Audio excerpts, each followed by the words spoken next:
Let's solve this question together. It says 3 raised power x equal to 60. We're going to solve for the value for x. Okay? Now, first thing we can do here is that we can re-express 60 as 60 can be expressed as 2 times 2 times 3 times 5. Okay? 2 times 2 is 4, 4 times 3 is 12, so times 5 is 60. And this can be also said to be 2 squared times 3 times 5. Okay, and this is equal to 60. Now let's go ahead and replace 60 for this in this equation. So we have 3 raised to power x is equal to 2 squared times 3 times 5.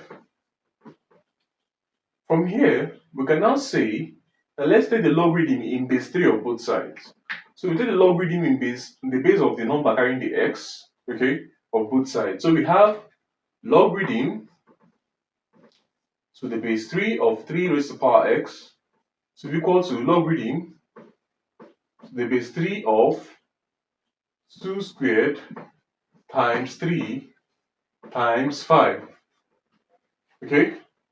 Now, when you have a logarithm of a number raised to a power, you multiply that log with the power. So we have x times logarithm of 3 to base 3 is equal to, now when you have multiplication and logarithm, it means you add. So we have logarithm in base 3 of 2 squared plus logarithm in base 3 of 3 plus logarithm in base 3 of 5.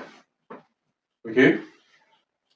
Continuing from here, we can now say logarithm of a number to its own base is 1.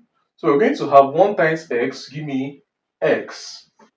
And this is equal to logarithm of these can be re-expressed to be equal to 2 multiplied by logarithm of 2 to base 3.